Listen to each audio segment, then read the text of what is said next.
بسم الله الرحمن الرحيم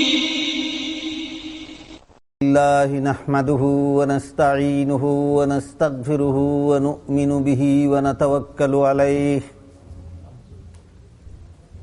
ونعوذ بالله من شرور أنفسنا ومن سيئات أعمالنا من يهده الله فلا مضل له ومن يضلله فلا هادي له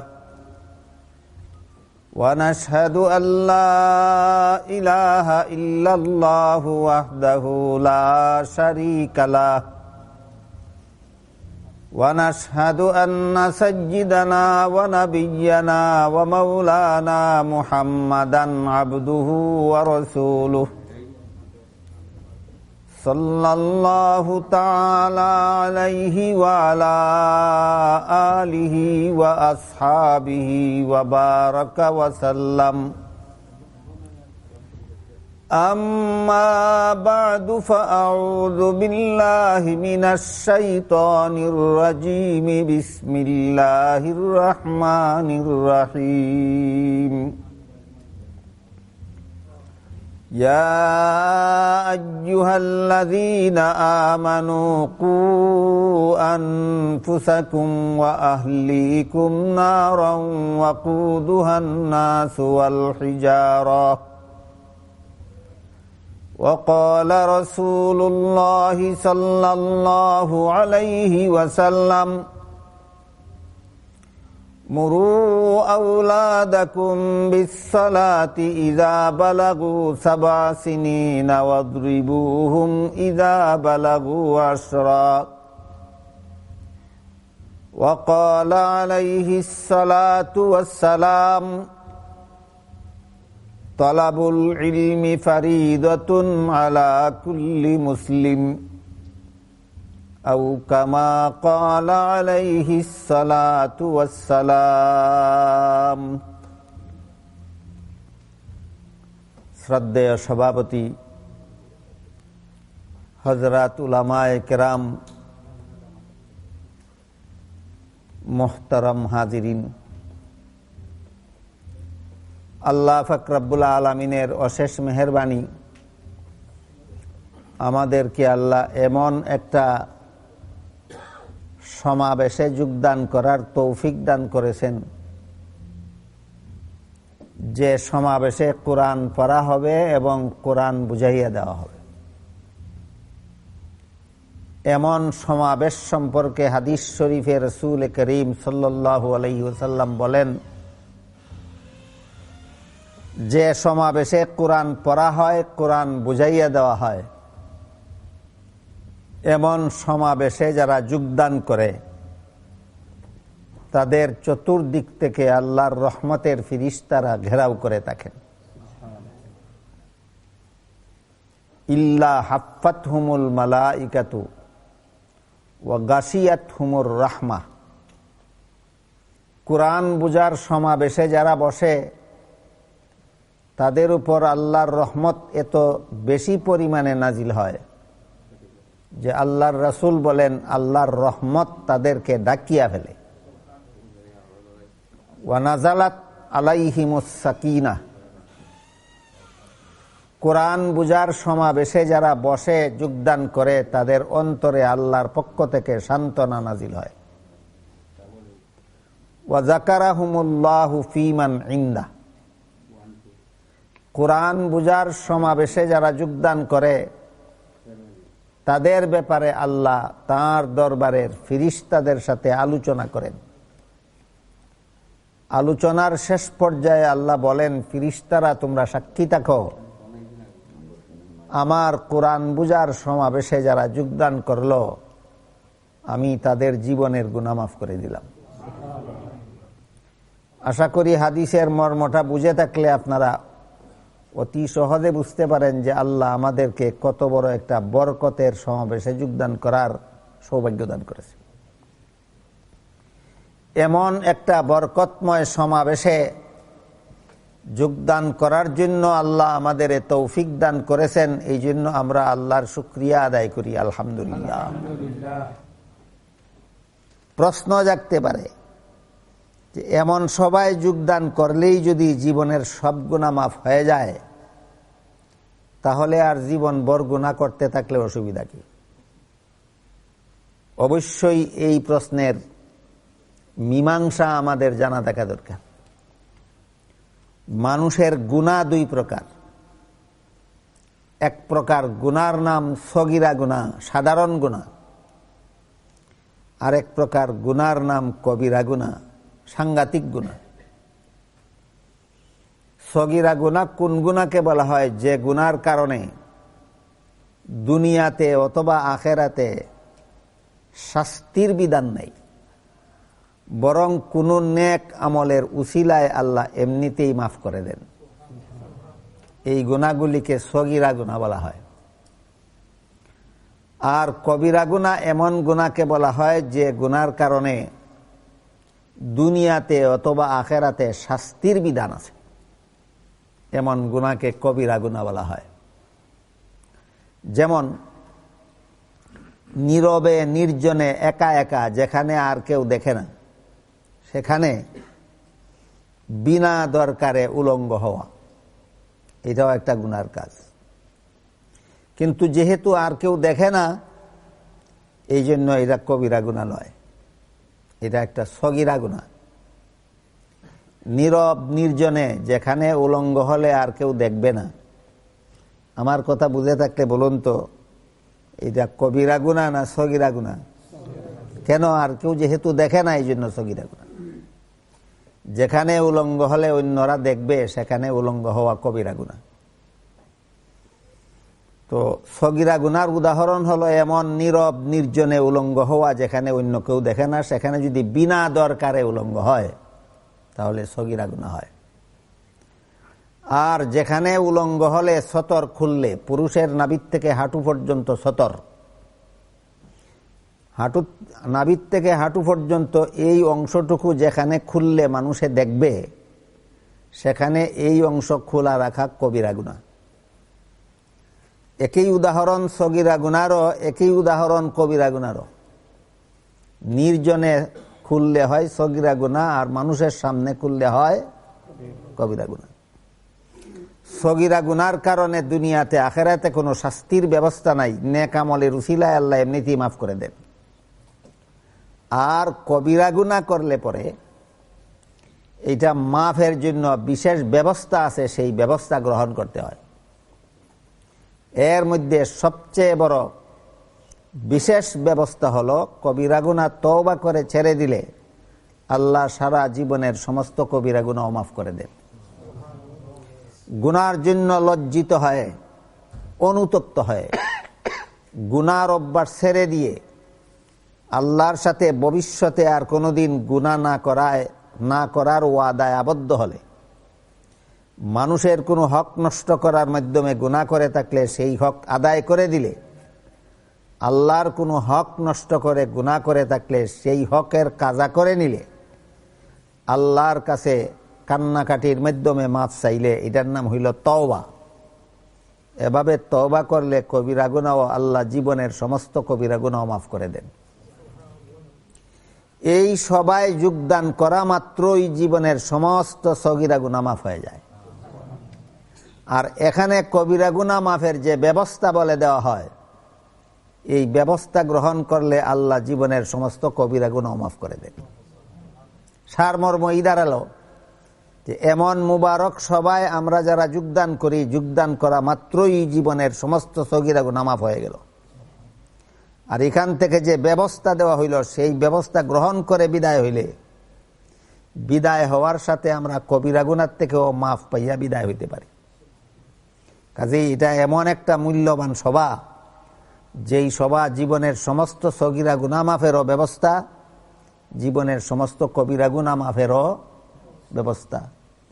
এমন একটা সবার মধ্যে যে আল্লাহ আমাদেরকে যোগদান করার তৌফিক দিলেন, এই জন্য আমরা আল্লাহর শুকরিয়া আদায় করি আলহামদুলিল্লাহ।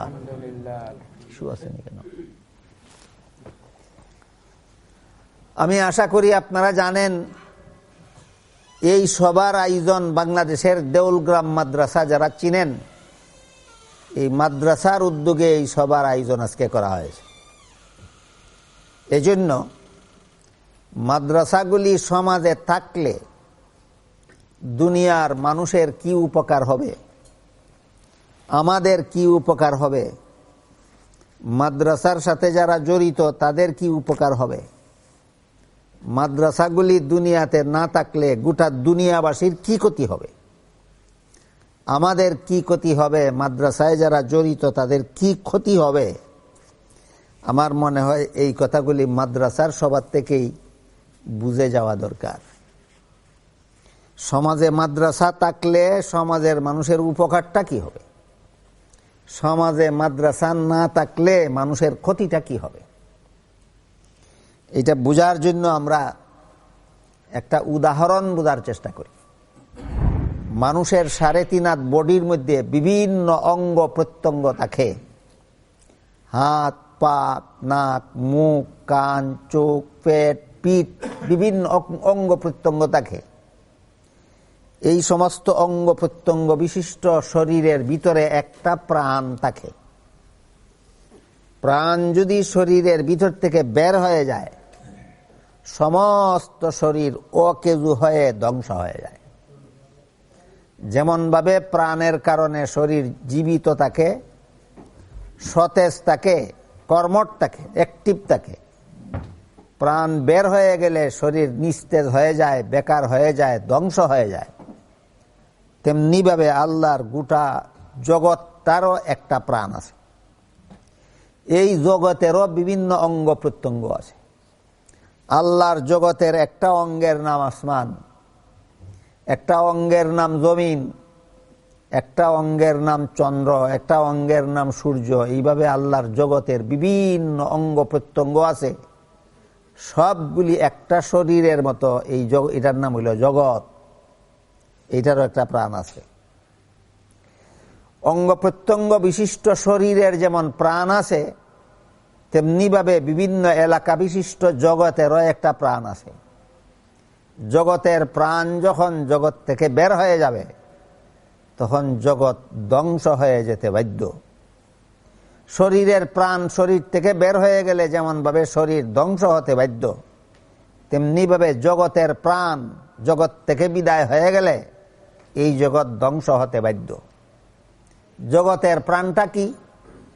রাসূল করিম সাল্লাল্লাহু আলাইহি ওয়াসাল্লামের একটা হাদিস শুনলে আমি আশা করি ইনশাআল্লাহ আপনারা পরিষ্কারভাবে বুঝতে পারবেন জগতের প্রাণটা কি। হাদিস শরীফে রাসূল করিম সাল্লাল্লাহু আলাইহি ওয়াসাল্লাম বলেন, যতদিন পর্যন্ত দুনিয়াতে একটা লোকও আল্লাহকে ডাকবে, ততদিন পর্যন্ত দুনিয়া ধ্বংস হবে না, কিয়ামত হবে না। যেদিন দুনিয়াতে একটা লোকও আল্লাহকে ডাকার মতো থাকবে না, সেদিন আল্লাহ দুনিয়া রাখবেন না, জগৎ রাখবেন না, সব ধ্বংস হয়ে যাবে, কিয়ামত হয়ে যাবে। আর আল্লাহকে ডাকা হলো ঈমানের কাজ। সারমর্ম হলো, জগতে যতদিন পর্যন্ত একজন মানুষও ঈমানদার থাকবে, ততদিন পর্যন্ত দুনিয়া কিয়ামত হবে না, জগৎ ধ্বংস হবে না। একজন মানুষও যেদিন দুনিয়াতে ঈমানদার থাকবে না, সেদিন জগৎ আল্লাহ রাখবেন না, জগৎ ধ্বংস করে দিবেন, কিয়ামত হয়ে যাবে। কাজেই জগতের প্রাণ হইল মুমিনের ঈমান। জগতের প্রাণ হইল মুমিনের ঈমান। মুমিনের মধ্যে এই ঈমানটা জিন্দা থাকে, মুমিনের অন্তরে ঈমান বিদ্যমান থাকে ততদিন পর্যন্ত, যতদিন পর্যন্ত মাদ্রাসা শিক্ষা চালু থাকে। মাদ্রাসা শিক্ষা বন্ধ হয়ে গেলে আর কোনো মানুষের অন্তরে ঈমান থাকবে না। যখন একটা মানুষের অন্তরেও ঈমান থাকবে না, আল্লাহ জগৎ রাখবেন না, জগৎ ধ্বংস করে দিবেন।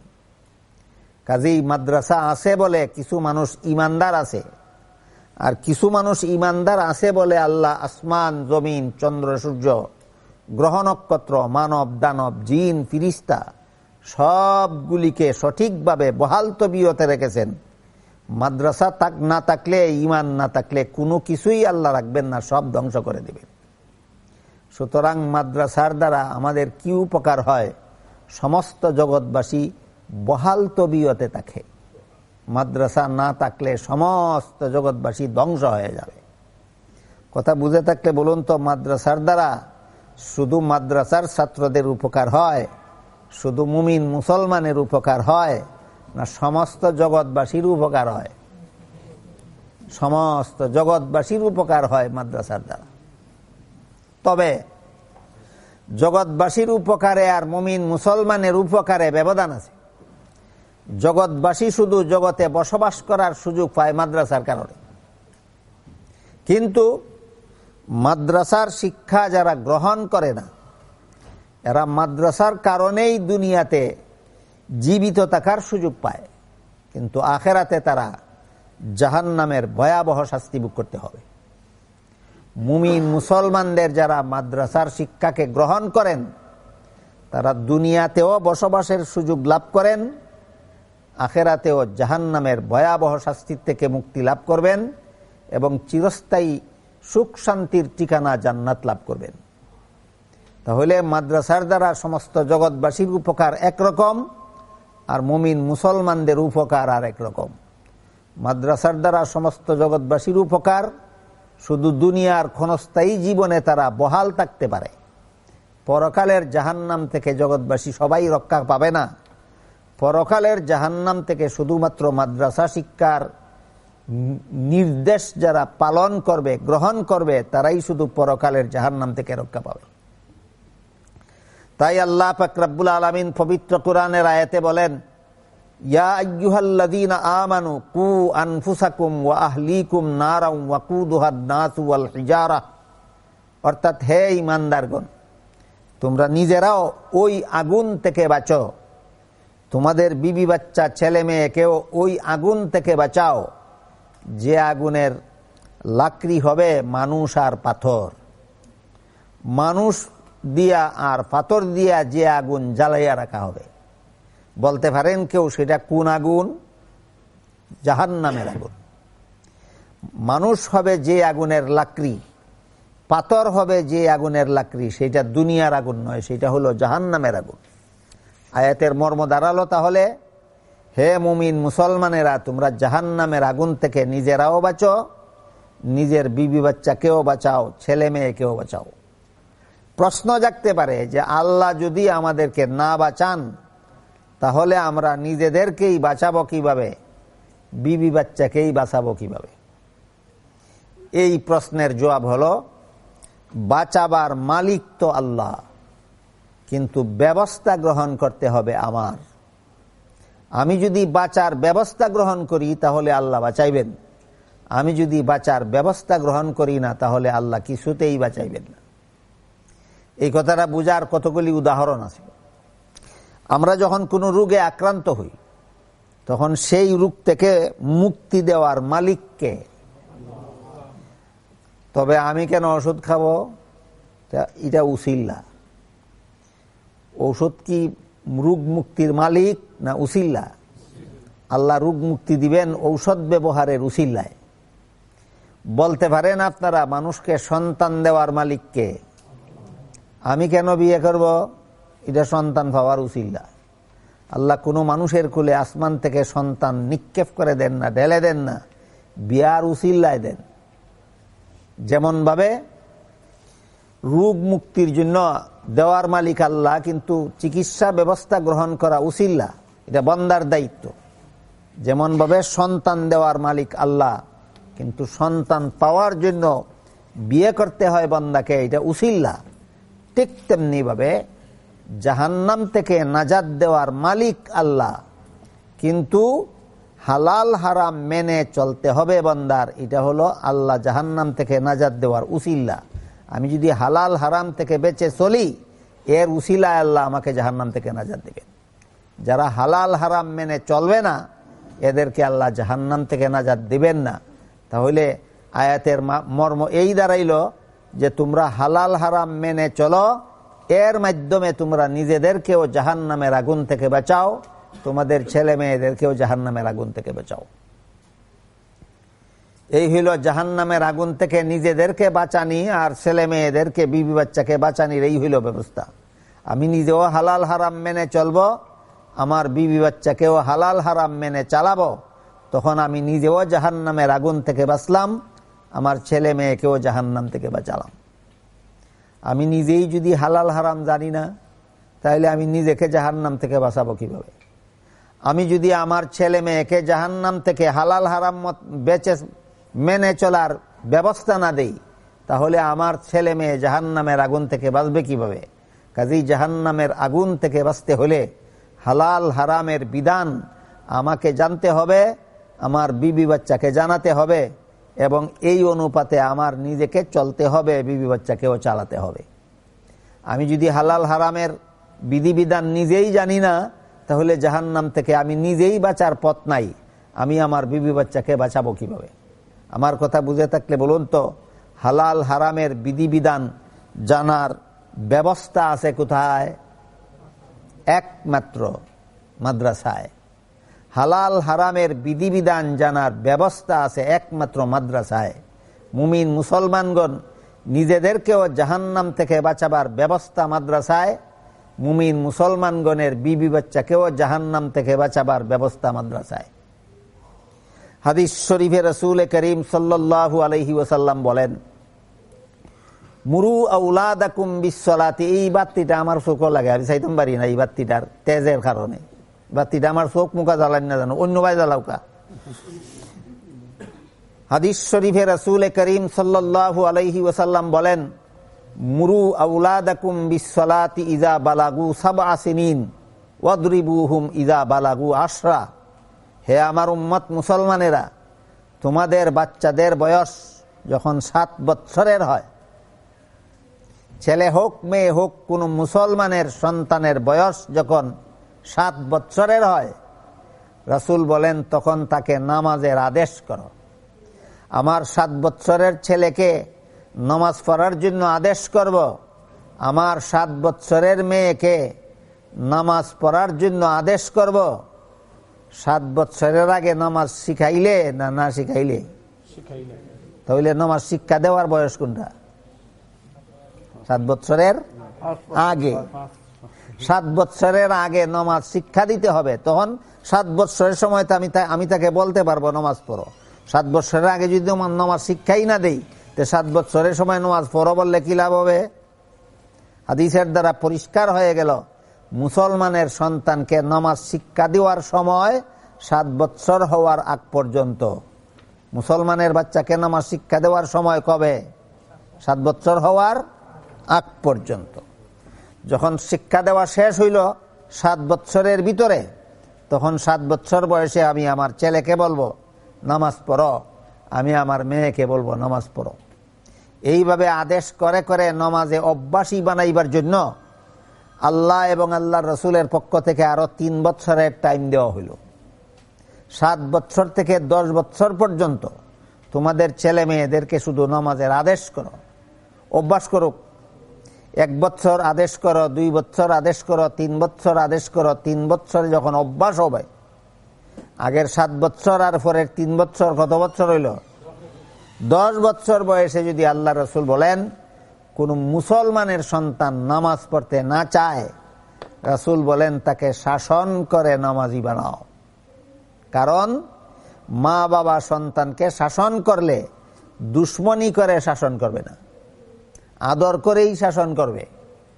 কিন্তু এইভাবে আদর করে শাসন করেও যদি তোমার সন্তানকে নামাজি না বানাও, পরকালে যখন ফিরিস্তারা জাহান্নামে নিক্ষেপ করবে, যখন ফিরিস্তারা তারে ধরবে জাহান্নামে ফেলে দেওয়ার জন্য, তখন ফিরিস্তাদেরকে বলবে যে একটু দয়া মায়া করো। ফিরিস্তা বলবে সমস্ত জগৎবাসীকে যে আল্লাহ দয়া মায়া করেন, সেই আল্লাহ যদি তোমাকে দয়া মায়া না করেন, আমরা দয়া মায়া করতে পারবো না। জাহান্নামে যেতে হবে নামাজ না পড়ার কারণে, নামাজি না হওয়ার কারণে। এই জন্য হাদিস শরীফে রাসূল করিম সাল্লাল্লাহু আলাইহি ওয়াসাল্লাম বলেন, হে আমার উম্মত মুসলমানেরা, তোমাদের বাচ্চারা ছেলে হোক মেয়ে হোক, তারা যখন 7 বৎসর বয়সের হয়, তখন তাদেরকে নামাজের আদেশ করো। আর 10 বৎসরের বাচ্চাকে নামাজ না পড়লে শাসন করে নামাজি বানাও।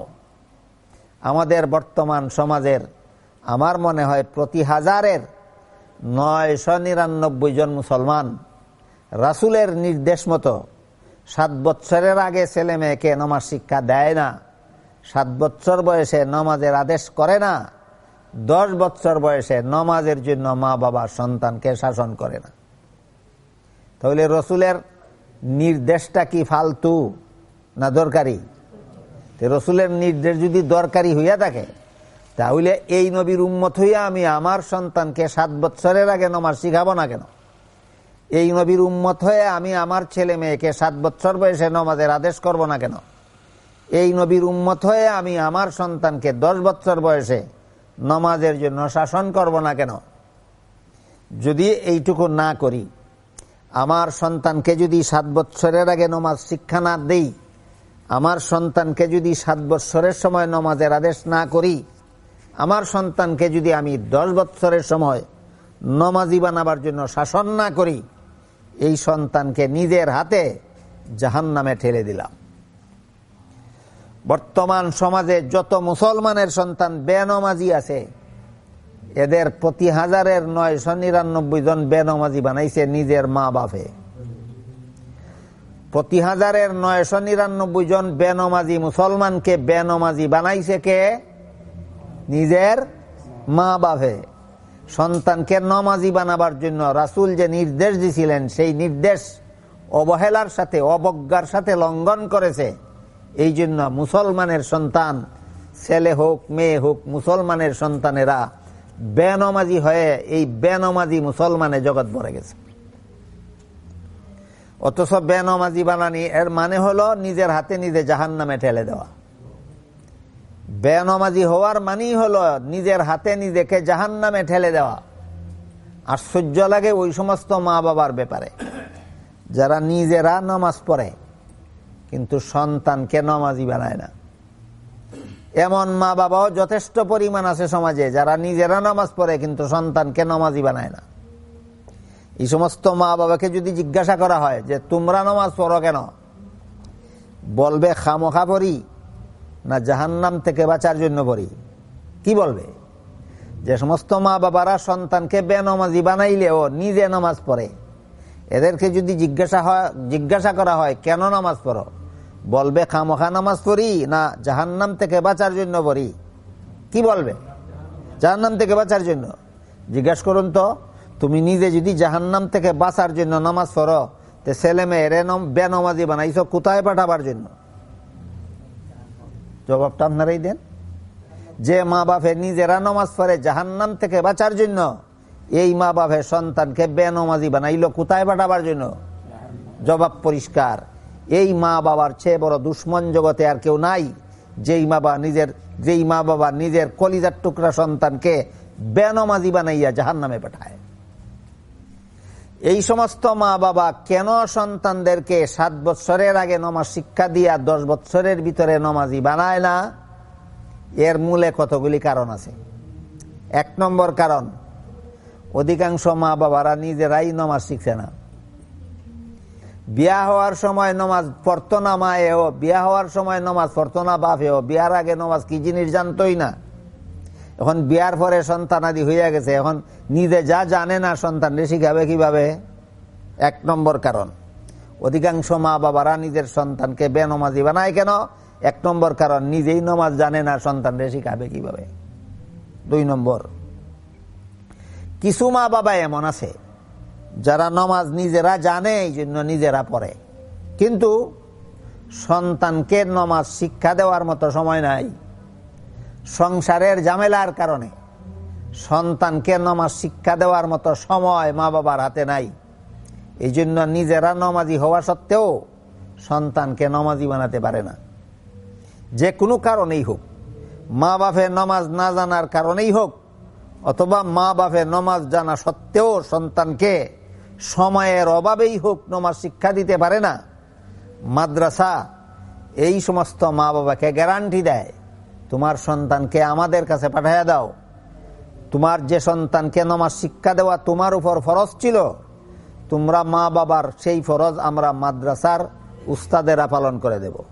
তোমার কলিজার টুকরা সন্তানকে আমরা নামাজ শিক্ষা দেব, তোমার কলিজার টুকরা সন্তানকে আমরা নামাজি বানাইয়া দেব, তোমার কলিজার টুকরা সন্তানকে আমরা জাহান্নাম থেকে বাঁচাইয়া জান্নাতের পথে চালাইয়া দেব। চিন্তা করে দেখেন মাদ্রাসা এই সমাজের মুসলমানদের জন্য কতটুকু উপকারী। মাদ্রাসা থাকলে অমুসলমানদের কি উপকার হয়, না থাকলে অমুসলমানদের কি ক্ষতি হবে। মাদ্রাসা থাকলে মুসলমানদের কি উপকার হয়, না থাকলে মুসলমানদের কি ক্ষতি হবে। এই 4টা কথা আমি আবারও আপনাদের সামনে তুলে ধরতে চাই, যেন পরিষ্কারভাবে বুঝতে পারেন, জীবন ভর স্মরণ রাখতে পারেন। মাদ্রাসা থাকলে অমুসলমানদের কি ক্ষতি হয়, কি উপকার হয়। মাদ্রাসা থাকলে মাদ্রাসায় একদল মানুষকে ইমানদার বানায়। এদের খাতিরে আল্লাহ অমুসলমানদেরকেও দুনিয়াতে জীবন যাপন করার সুযোগ দিয়ে রাখে। বুঝে থাকলে বলুন তো, মাদ্রাসার দ্বারা অমুসলমানদের কি উপকার হয়, এরাও জীবন যাপনের সুযোগ পায়। মাদ্রাসা থাকবে না, মানুষকে ইমান শিক্ষা দেওয়ার মতো ব্যবস্থা থাকবে না। কোনো বেঈমানকে আল্লাহ দুনিয়াতে 1 সেকেন্ডও বসবাস করার সুযোগ দিবেন না। আজরাইল ফিরিস্তাকে হুকুম দিয়া সিংগায় ফুক দিয়া সমস্ত জগৎবাসী সহ সমস্ত জগৎকে ধ্বংস করে দেবেন। আমার কথা বুঝে থাকলে বলুন, মাদ্রাসার দ্বারা ও মুসলমানদেরও কোনো উপকার হয়? হয়। কি উপকার? দুনিয়াতে জীবনযাপনের সুযোগ পায়, দুনিয়াতে জীবনযাপনের সুযোগ পায়। মাদ্রাসা থাকবে না, ইমানের শিক্ষা বন্ধ হয়ে যাবে। ও মুসলমান তো মানুষ, কোনো জীব জন্তু আল্লাহ রাখবেন না জগতে, কোনো পাহাড় পর্বত রাখবেন না, গাছপালাও রাখবেন না, সব ধ্বংস করে দেবেন। সারা দুনিয়ার সমস্ত বেঈমান কাফিরেরা এই মাদ্রাসা শিক্ষার খাতিরে, মাদ্রাসা শিক্ষার উসিলায় দুনিয়াতে বসবাসের সুযোগ পায়। এটাই হলো মাদ্রাসার দ্বারা অমুসলমানদের যে উপকার হয়। মাদ্রাসা না থাকলে অমুসলমানদের কি ক্ষতি হবে? 1 সেকেন্ডও দুনিয়াতে বেঁচে থাকার সুযোগ পাবে না, আল্লাহ ধ্বংস করে দেবেন। এখন আমরা স্মরণ রাখার চেষ্টা করি মাদ্রাসার দ্বারা মুসলমানদের কি উপকার হয়। মাদ্রাসার দ্বারা মুসলমানদের উপকার হয়, জাহান্নাম থেকে বাঁচার জন্য ছেলে মেয়েকে নামাজ শিক্ষা দিয়া নামাজি বানাবার কথা ছিল। বিভিন্ন কারণে মা বাপে পারে না, মাদ্রাসা নিয়ে নিল দায়িত্ব মা বাপের। তোমার সন্তানকে নামাজ শিখাইয়া জাহান্নাম থেকে বাঁচার পথে চালাইতে পারো না, আমাদের কাছে পাঠাইয়া দাও, আমরা তোমার ছেলেকে তোমার মেয়েকে নামাজ শিখাইয়া নামাজি বানাইয়া জাহান্নাম থেকে বাঁচাইয়া জান্নাতের পথে পাঠাইয়া দেব। এই উপকারটা মাদ্রাসার দ্বারা অমুসলমানদের হইল না মুসলমানদের হইল? এই উপকারটা মাদ্রাসার দ্বারা মুসলমানদের হইল। মাদ্রাসার দ্বারা এটা হইল মুসলমানদের উপকার। মাদ্রাসা না থাকলে কোনো মুসলমানের বাচ্চা আর নামাজ শিখার সুযোগ পাইবে না, নামাজি হওয়ার সুযোগ পাইবে না, জাহান্নাম থেকে বাঁচার সুযোগ পাইবে না, জান্নাতে চলার সুযোগ পাইবে না। কিন্তু দুঃখের বিষয়, বর্তমান সমাজের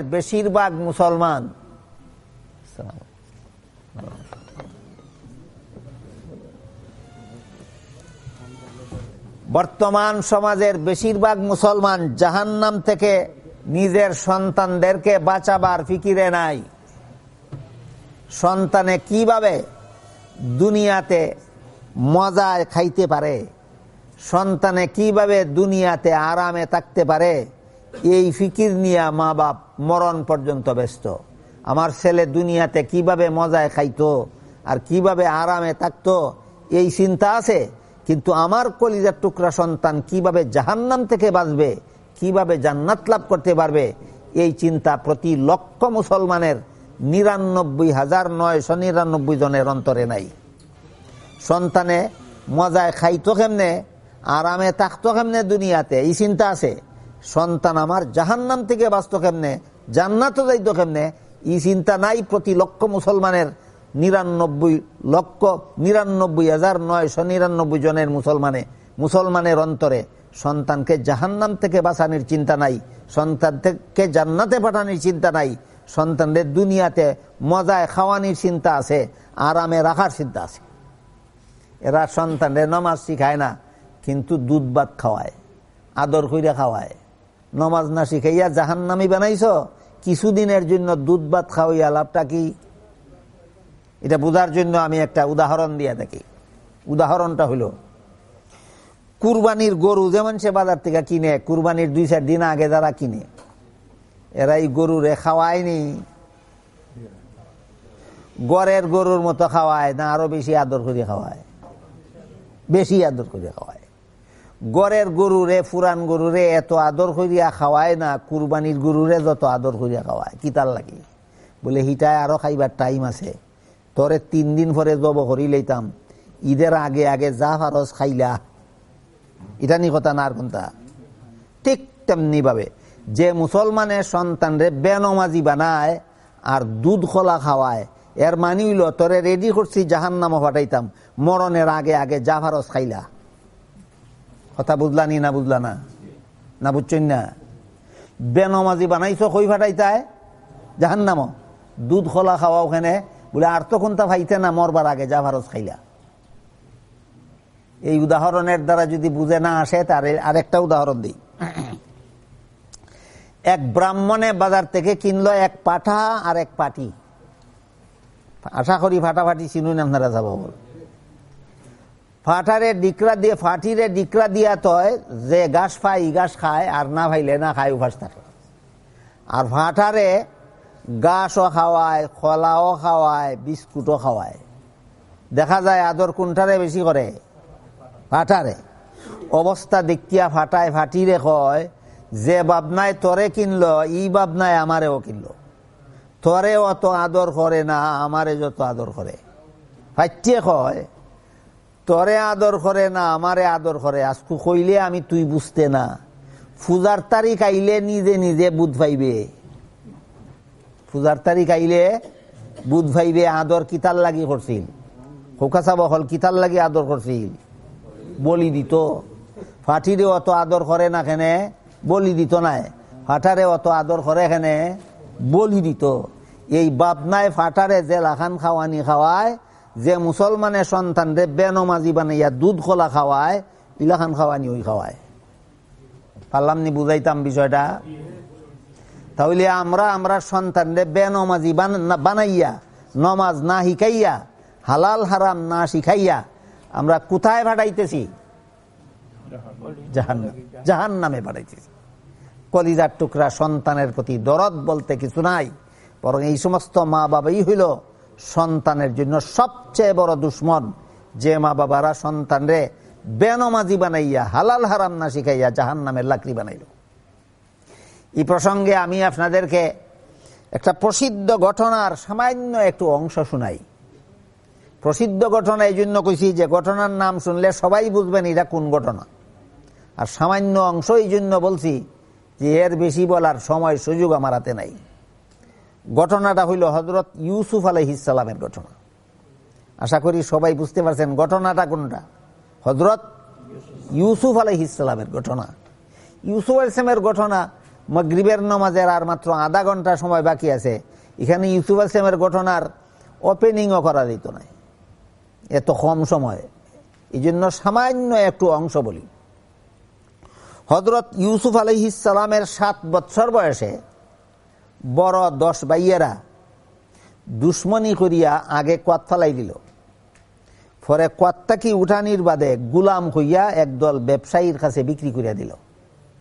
ব্যবসায়ীরা হযরত ইউসুফ আলাইহিস সালামরে বড় 10 ভাইয়ের কাছ থেকে এরার বাই জানিয়া কিনল না গুলাম জানিয়া কিনল? গুলাম জানিয়া কিনল।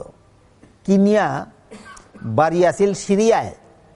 সেখান থেকে তারা উচ্চ মূল্যে বিক্রি করার জন্য মিশরে নিয়ে গেল। কই সিরিয়া আর কই মিশর।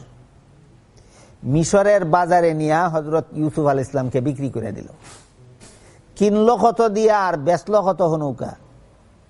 4.5 তোলা রূপা আর মুদ্রার বিনিময়ে কিনছিল। 4.5 তোলা রূপার মুদ্রার বিনিময়ে কিনছিল। আর মিশরের বাজারে নিয়ে বিক্রি করলো। শরীর ওজন করিয়া ই পরিমাণ ওজনের সোনা, ই পরিমাণ ওজনের রূপা আরো ই পরিমাণ ওজনের রেশমি কাপড়ের বদলা বিক্রি করলো। 4.5 তোলা রূপা দিয়া কিনছিল আর শরীরের ওজন পরিমাণ স্বর্ণ ভাইয়া বেচিছে। কি পরিমাণ লাভবান হইল? হযরত ইউসুফ আলাইহিস সালামকে মিশরের প্রধানমন্ত্রী এই পরিমাণ উচ্চ মূল্য দিয়া কিনা নিয়া, তার বিবির নাম ছিল বিবি জুলাইখা। জুলাইখারে কইল যে আমরা তো সন্তান আদি নাই, এই ছেলেটার আমি সরা মূল্যে কিনে আনছি, গোলাম হিসাবে কিনে আনছি না, আমি আমরা ফালক পুত্র বানানির লাগি কিনে আনছি, যত্ন করিয়া লালন পালন করো। জুলেখা অত্যন্ত যত্ন করিয়া ইউসুফ আলাইহিস সালামকে লালন পালন করলো। ইউসুফ আলাইহিস সালাম জুলাইখার হাতে 33 বছর লালিত পালিত হইলেন। কত বছর বয়সে আসছিলেন? 7 বছর। লালিত পালিত হইলেন কত বছর? আগের 7 আর পরের 33, পূর্ণ 40 বছর বয়সে আল্লাহ পাক রব্বুল আলামিন হযরত ইউসুফ আলাইহিস সালামকে দুইটা জিনিস দান করলেন। একটা হইল রাষ্ট্র পরিচালনার জ্ঞান, আর একটা হইল ইলমুল ওয়াহি, ওহির জ্ঞান। অর্থাৎ আল্লাহ ইউসুফ আলাইহিস সালামকে নবুয়ত দান করলেন এবং রাষ্ট্রপ্রধান বানানিরও ব্যবস্থা দান করলেন। কালক্রমে আস্তে আস্তে আস্তে আস্তে হযরত ইউসুফ আলাইহিস সালাম মিশরের বাদশাহ হইলেন। মিশরের বাদশাহ হওয়ার পরে তিনি তো হইলেন মিশরের বাদশাহ, আর তার পরিবারের লোকেরা রইয়া গেল কোন দেশে? সিরিয়ায়। তিনি মিশরের বাদশাহ হওয়ার পরে নিজের পরিবারের সমস্ত লোকদেরকে সিরিয়ার থেকে মিশরে নিয়ে আসলেন। বাবাকে, মাকে, আরো 11 ভাই ছিলেন, তাদেরকে মিশরে নিয়ে আসলেন। এর ভিতরে তিনি খবর পাইছেন ইউসুফ আলাইহিস সালামের বাবা ইয়াকুব আলাইহিস সালাম পুত্র হারা হইয়া, ইউসুফ আলাইহিস সালামকে হারাইয়া তার সুখে কানতে কানতে কানতে কানতে দুনু চক্ষু অন্ধ হইয়া গেছিল।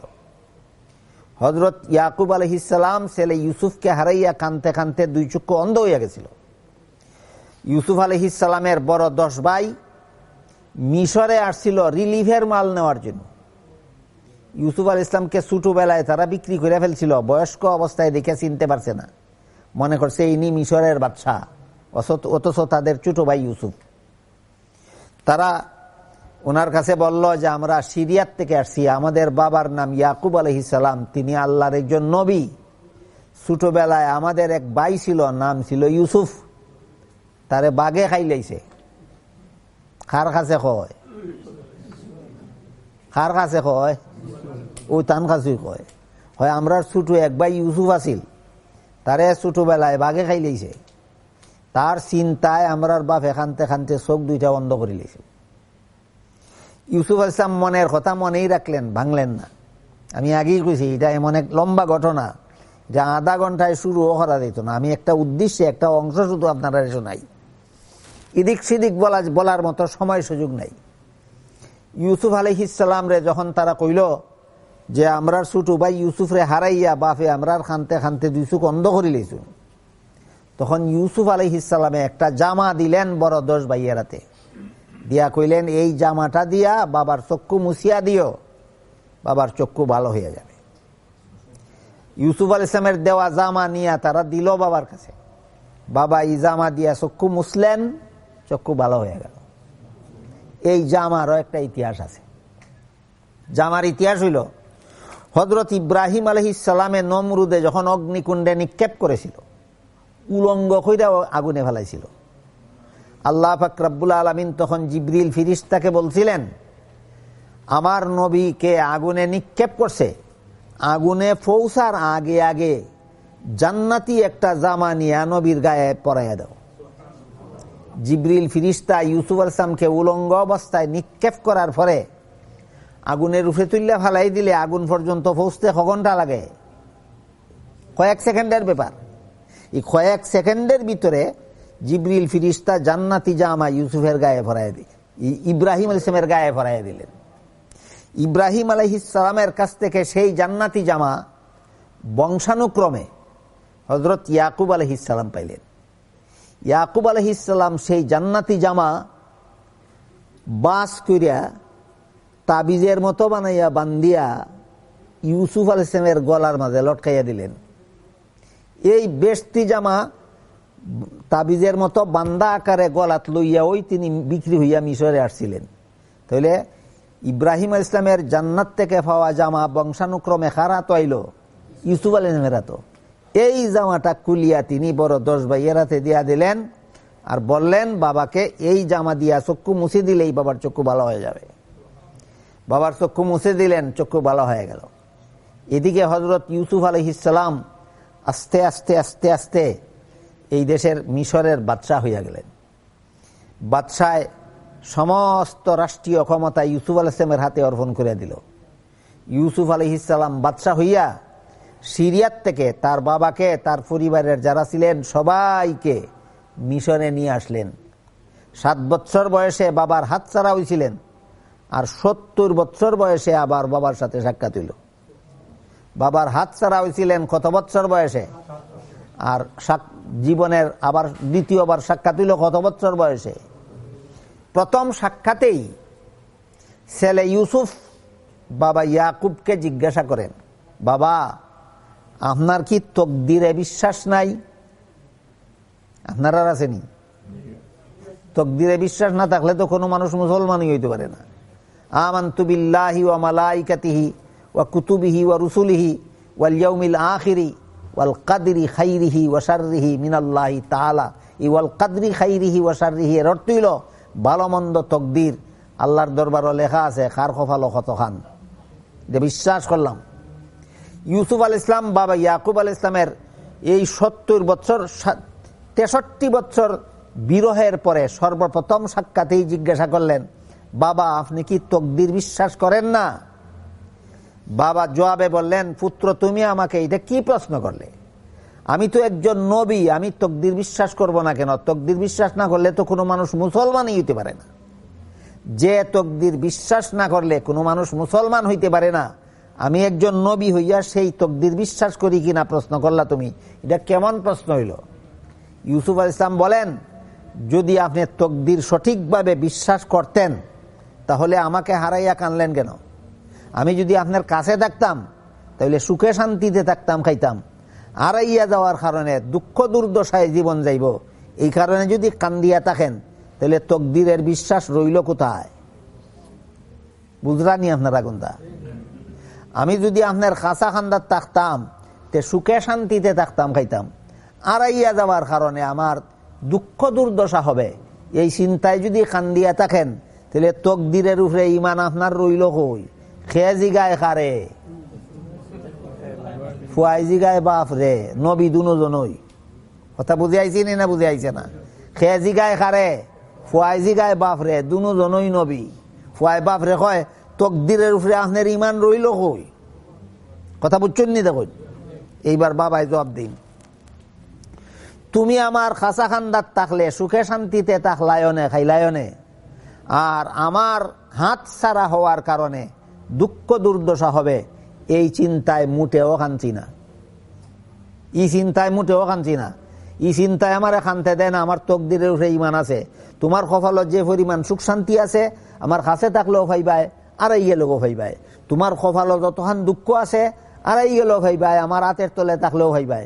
খালি তোমার সুখ, দুনিয়ার সুখ দুঃখের জন্য আমি কাঁদছি না। বলে তা কান লাগে নেই? বলে আমি কাঁদছি দুঃখে যে তুমি যে আমার হাত ছাড়া হয়ে গেছো। আমার হাতও থাকলে জাহান্নাম থেকে বাঁচাইয়া জান্নাতের পথে চালাইয়া দেওয়ার একটা দায়িত্ব আছিল বাবা হিসাবে আমার। বুঝলানি কথা? প্রত্যেকটা সন্তানরে জাহান্নাম থেকে বাঁচাইয়া জান্নাতের পথে চালানি বাপের দায়িত্ব। ওই হতই আল্লাহ কুরআনে কইছেন, কু আনফুসাকুম ওয়া আহলিকুম নারা, তোমরাও জাহান্নাম থেকে বাঁচো, তোমাদের সন্তানকেও জাহান্নাম থেকে বাঁচাও। এই নির্দেশটা ছিল আমার প্রতি। তুমি যে আমার হাত ছাড়া হইছো, তোমারে তো আমি জাহান্নাম থেকে বাঁচার পথে চালানির সুযোগ হারাইয়া ফেললাম, এই দুঃখে খান দিয়া চক্ষু বন্ধ করছি। কথা বুঝলানি? দেখুকা, সন্তানের দুনিয়ার সুখ শান্তির চিন্তা এখান না জাহান্নাম থেকে বাঁচানির দায়িত্ব পালন করতে না পারায়, জাহান্নাম থেকে বাঁচানির দায়িত্ব পালন করতে না পারায় খানতে খানতে খানতে খানতে দুই চোখ অন্ধ করিলেছি। আর আমরার সন্তান খার লগে চলে, খার লগে খেলে, খার লগে লেখাপড়া করে, ইতায় আমার ফুয়ারে জান্নাত লইয়া যাইতেছে না জাহান্নাম লইয়া যাইতেছে দেখার কোনো দরকার ওই মনে হরি না। তাহলে ইউসুফ জলিখার কিচ্ছা হইনা লাভটা হইল গীতা। একবারটাই বলে সারা রাইতে ইউসুফ জলিখার কিচ্ছা উনছে কতখানে? সারা রাইতে রাত কয় কিচ্ছা তো শুনলাম, ওই এখন কথা বুঝার বাকি রয়েছে। বলে গীতা বলে ইউসুফ বেটা না বেটি? খুব বালা শুনছস তুই। কথা বুঝলানি? সাব হল সারা রাইতে ইউসুফ জলিখার কিচ্ছা শুনছে, রাত ফেয়া কয় শুনলাম তো কথা ঠিক হই, এখন কথা বুঝার বাকি। বলে কি তা? বলে ইউসুফ বেটা না বেটি? জুলাইখা খাল লাগি ভাগল হয়েছিল বেটির লাগি? হোক আপনারা, জুলাইখা খাল লাগি ভাগল হয়েছিল বেটির লাগি না বেটার লাগি? তো ইখানই যে বুঝছে না ইউসুফ জলিখার কিচ্ছা কিতা গুড়ার ডিম বুঝছে। আমরার অবস্থা তো ইখানই, আমরা জীবন বর ইউসুফ জলিখার কিচ্ছা শোনার লাগি পাগল। ইয়াকুব আল ইসলাম জাহান্নাম থেকে বাঁচানির দায়িত্ব পালন করতে না পারিয়া কানতে কানতে দুই চোখ অন্ধ করলেন। আমার ছেলে মেয়েরে যে জাহান্নামে নিয়ে যাইতেছে তার খেলার সাথীরা, আমার ছেলে মেয়েরে যে জাহান্নামে নিয়ে যাইতেছে তার চলার সাথীরা, আমার ছেলে মেয়েরে যে জাহান্নামে নিয়ে যাইতেছে তার পড়ার সাথীরা, আমার তো কোনো পরোয়াই নাই। আমার সারা জীবনে ইউসুফ জলিকার কিচ্ছা শূন্য লাভ কিতা? ই বেটায় আর আমার মাঝে বেশ কম কিতা? ই বেটায় তো এখান কতই বুঝছিল না, আমিও তো এখান কতই বুঝছি না। না কথা বুঝরা না যাব বল আমার। তাহলে ইউসুফ আলাইহিস সালামের ঘটনার এই অংশ থেকে আমরা একটা শিক্ষা পাইলাম কিনা যে আমার ছেলেকে যদি আমি জাহান্নাম থেকে বাঁচাইতে না পারি, আমার মেয়েকে যদি আমি জাহান্নাম থেকে বাঁচাইতে না পারি, তাহলে আমার এই আফসোসের কোনো শেষ সীমানা নাই। এই কারণে হাদিস শরীফে রাসূল করিম সাল্লাল্লাহু আলাইহি ওয়াসাল্লাম পরিষ্কার ভাষায় বলে দিয়েছেন, মুরু সিবিয়ানাকুম মুরু আওলাদাকুম বিসসালাতি ইযা বালাগু সাবআ সিনিন ওয়াদরিবুহুম ইযা বালাগু আশরান আও কামা ক্বালা আলাইহিস সালাতু ওয়াস সালাম। হে আমার উম্মত মুসলমানেরা, তোমাদের ছেলে মেয়ে বয়স 7 বছর হলে পরে তাদেরকে নামাজের আদেশ করো, আর 10 বছরের ছেলে মেয়েকে শাসন করে নামাজি বানাও।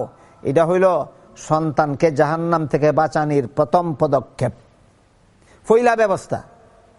সর্বপ্রথম সন্তানকে জাহান্নাম থেকে বাঁচানোর ব্যবস্থা হইল 7 বছরের আগে নামাজ শিখাও, 7 বছরের সময় নামাজের আদেশ করো, 10 বছরের সময় নামাজি বানাও। আমরা যদি আমরার নবীর উম্মত হিসাবে নবীর এই হুকুম যদি সমস্ত মুসলমানে পালন করতাম, সমস্ত মুসলমান যদি নিজের ছেলে মেয়েকে 7 বছরের আগে নামাজ শিখাইতাম, 7 বছরের সময় যদি নামাজের আদেশ করতাম, 10 বছরের সময় যদি নামাজের জন্য শাসন করতাম, দুনিয়াতে একটা বেনামাজি মুসলমান পাওয়া যেত না, একটা বেনামাজি মুসলমানও পাওয়া যেত না। বর্তমান দুনিয়াতে প্রতি শতকরা 99 জন বেনামাজি মুসলমান আছে। আমার এতক্ষণের কথা বুঝে থাকলে আপনারা বলেন, এই বেনামাজিগুলিরে বেনামাজি বানাইল কে? মা বাপে। কে বানাইল? মা বাপে। বানাইয়া জান্নাতও ফাটাইল না জাহান্নামের পথে ফাটাইল? জাহান্নামের পথে ঠেলিয়া দিল। মাদ্রাসাওয়ালায় কয় কয় যা করার করছো, তোমার সন্তানের কপাল কুড়াল যা মারার মারছো, এখন আমরা এখানে ভর্তি করিয়া দিলাও, আমরা খাইরা করিয়া বাঁচাইয়া দিই জাহান্নাম থেকে। এটা হলো মাদ্রাসা থাকলে আমাদের উপকার কি, আর মাদ্রাসা না থাকলে আমাদের ক্ষতি কি? কিছু বুঝে আসলো কিনা দেখেন, কিছু বুঝে আসলো কিনা? হাদিস শরীফে রাসূল করিম সাল্লাল্লাহু আলাইহি ওয়াসাল্লাম বলেন, হাসরের বিচারে বিশ্বাস আসেনি? হাসরের মাঠে সারা দুনিয়ার সমস্ত মানুষের আমল নামার হিসাব হবে, বিশ্বাস আসেনি? হিসাবও যদি দরা না খাওয়া যায় তে জান্নাতও যাওয়া যাইব, হিসাবও দরা খাইলে জাহান্নামও যাওয়া লাগবে। তো হাদিস শরীফে রাসূল করিম সাল্লাল্লাহু আলাইহি ওয়াসাল্লাম বলেন, হাসরের বিচারে আমলের মাঝে সর্বপ্রথম হিসাব হবে নমাজের। আমলের মাঝে সর্বপ্রথম কোন আমলের হিসাব হইব? নমাজের। আল্লাহ রসুল বলেন, নমাজের হিসাবে যাকে সঠিক পাওয়া যাবে, বাকি সবগুলি হিসাবেই তার সঠিক হবে। নমাজের হিসাবে যার গন্ডগোল ধরা পড়বে, অন্যান্য সমস্ত আমলের হিসাবে তার গন্ডগোল ধরা পড়বে। তাইলে কোন আমল আগে ঠিক করা দরকার? নমাজ। আমার সন্তানেরটা ঠিক কর্ম দূরের কথা, আমার নিজেরটাই তো ঠিক নাই। আমরা যারা এখন আর মাদ্রাসাত পড়ার বয়স নাই, অথচ জীবনে নমাজ ঠিক করছিলাম না, এখন যাইতাম কিনি জাহান্নাম না বাঁচার একটু কোনো চেষ্টা করা দরকার আমরার লাগি। আমরা যারা বয়স্ক হয়ে গেছি, আমার নিজের ওই নমাজ ঠিক নাই, ফুয়ার নমাজ ঠিক করাই মুখ দূরের কথা, আমার নিজের নমাজ ঠিক নাই। আর আমার এখন মাদ্রাসাত ভর্তি হইয়া পড়ার বয়সও নাই, সময়ও নাই, সুযোগও নাই। আমার যদি জাহান্নাম থেকে বাঁচতে হয়, বিকল্প ব্যবস্থা আছে। আমি 40 দিনের লাগি যাই মুগি সিল্লাত, নমাজি বানাইয়া, নমাজ শিকাইয়া, নমাজি বানাইয়া গড় ফাটাইব। কথা বুঝলানি সব? যারা যারা আগে নমাজ শিখছিলাম না, বিয়া করি লাইছি, আগে নমাজি আসলাম না, সন্তান আদির বাপ হয়ে গেছি কি, এখন সুজা যাইতাম কিনি জাহান্নাম, না চেষ্টা করা দরকার। এখন চেষ্টা করবো মাদ্রাসাত ভর্তি হইয়া না চিল্লাত গিয়া? ওই চিল্লা হইল ওই উপকার। যে ছাত্রছাত্রী এখন মাদ্রাসাত ভর্তি হইয়া লেখাপড়ার সুযোগ নাই, যে বৃদ্ধ মা বাবা এখন মাদ্রাসায় ভর্তি হইয়া জাহান্নাম থেকে বাঁচার পথ পাওয়ার সুযোগ নাই, তাদের জন্য বিকল্প ব্যবস্থা হয়েছে চিল্লা। 40 দিনের জন্য যাও, তোমারে মসজিদ রাখিয়া নমাজ হিকাইয়া নমাজি বানাইয়া গড় ভাড়াই দিব। খৌকাচা বহল বেনমাজি মা বাপ রেও জাহান্নাম থেকে বাঁচানির ব্যবস্থা আসেনি? এই ব্যবস্থাটাও মাদ্রাসায় করছে। এই বুড়া বুড়িরেও জাহান্নাম থেকে বাঁচানির ব্যবস্থা মাদ্রাসায় করছে, ফুয়াফুরিরেও জাহান্নাম থেকে বাঁচানির ব্যবস্থা মাদ্রাসায় গ্রহণ করছে।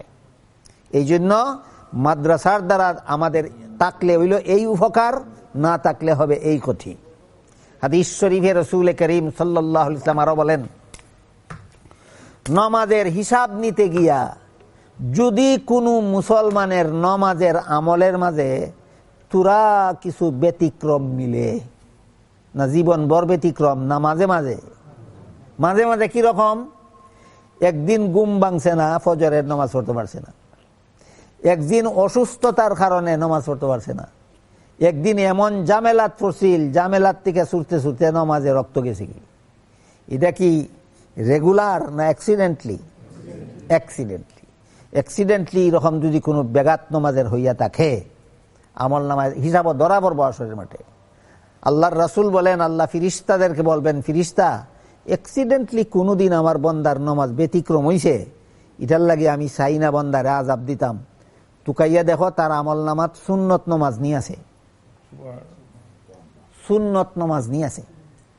ফিরিস্তারা কইবা, আল্লাহ এই বন্দার আমল নামাজ খালি ফরজ নামাজের সওয়াব নাই, অনেক সুন্নত নামাজের সওয়াব আছে।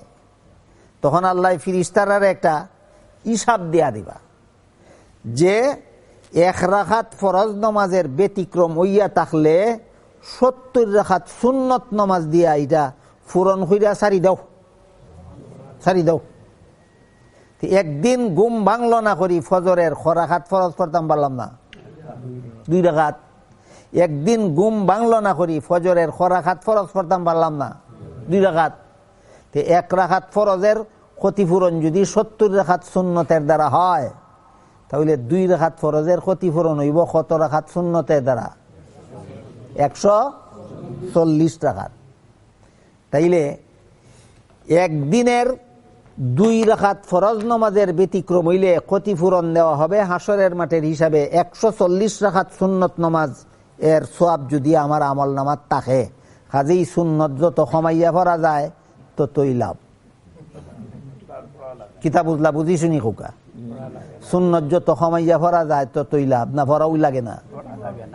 আজকে বুঝছেন নি সুন্নত পড়া লাগেনি, খামো লাগবো নি বিপদের দিন এই সুন্নত খামো লাগবো। রেলগাড়ির টিকিট লইতা গেছুন,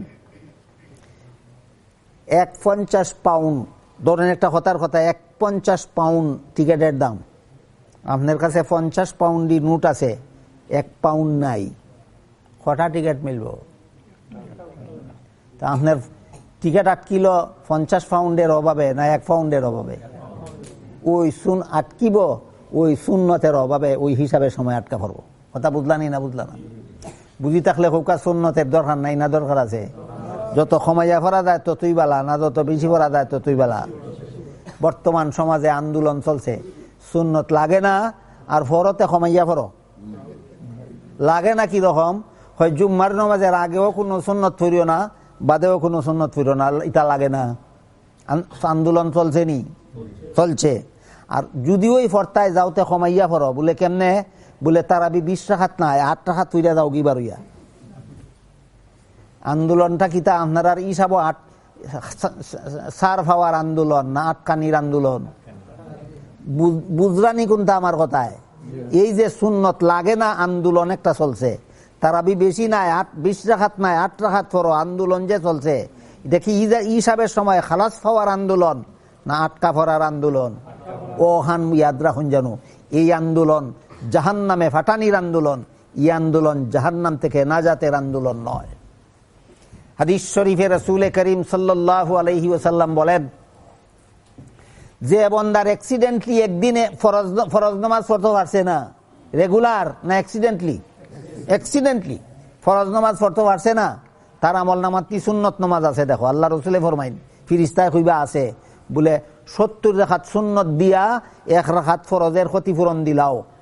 তে 70 রাকাত সুন্নত দিয়া যদি 1 রাকাত ফরজের ক্ষতিপূরণ হয়, তে একদিনের ফজরের নামাজ পড়ছিলাম না ক রাকাত, ফরজ ক রাকাত 2 রাকাত, তে ক রাকাত সুন্নত দিয়া আমার 2 রাকাত ফরজের ক্ষতিপূরণ হইব 140 রাকাত ক্ষতিপূরণ দিয়া আল্লাহ কইবা তবু আমার বন্দারে ছাড়ি দেওয়া আটকাইও না। ফরজ নামাজের মধ্যে ব্যতিক্রম হইয়া থাকলে যে সুন্নতের দ্বারা তার ক্ষতিপূরণ দেওয়া হবে, এই সুন্নত থেকে উম্মতকে ফিরানির জন্য আন্দোলন চলছে, যথারীতি আন্দোলন। সুন্নত লাগে না আর ফরতে কমাইয়া ভরো, কথা বুঝলানি না বুঝলা না? প্রথম নম্বর হইল সুন্নত লাগে না, আর 2 নম্বর কথা হইল তে যদি ফরতে কমাইয়া ভরো। কৌকা আমার কথা বুঝি থাকলে এটা কিতার আন্দোলন? না জাতের আন্দোলন না আটখানির আন্দোলন। আবার কুরআন হাদিস বলে দলিল, কোন বেঈমানের পক্ষে কুরআন হাদিস দলিল নাই? সকল বেঈমানে ওই কুরআন হাদিস দিয়া দলিল দেয়। একদিন এক সূরায় নো আমারে কয় সূরায় কয় হুজুর ওয়াজ করুন সময় তো আমরা বিরুদ্ধে কম করুন না, জান বাঁচা নিজে ফরজ, ই ওয়াজ খান করুন না কেন?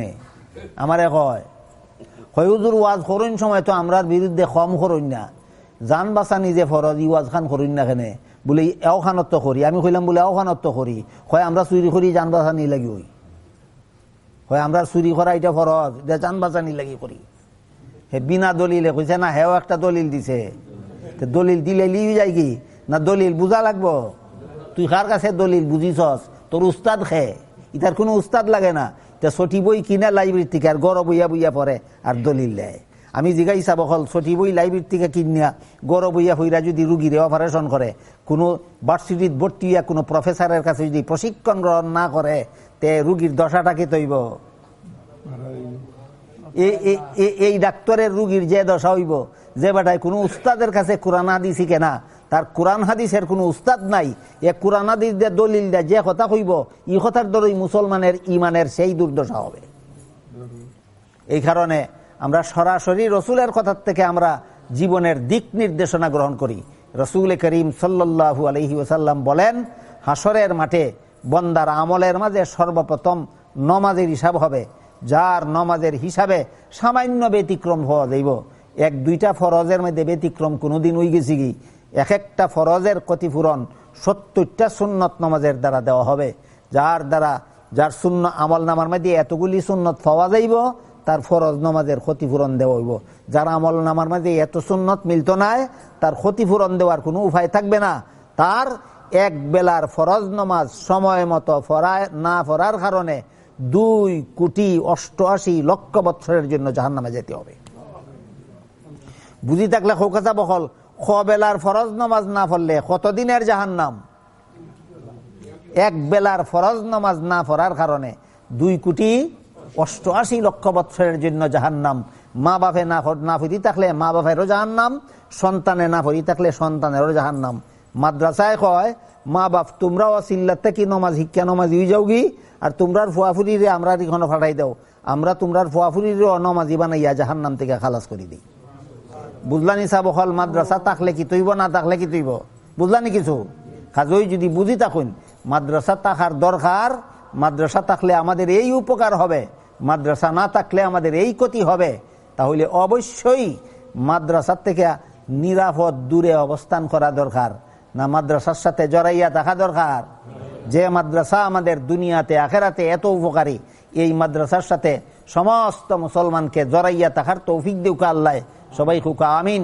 সুবহান রাব্বিকা রাব্বিল ইজ্জাতি আম্মা ইয়াসিফুন ওয়া সালামুন আলাল মুরসালিন ওয়ালহামদুলিল্লাহি রাব্বিল আলামিন। ও সময় বেশি কাটাই লিখি মনে হয় আমি। জাযাকুমুল্লাহু খায়র।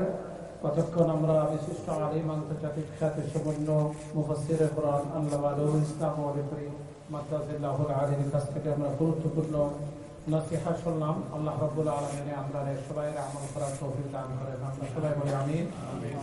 আর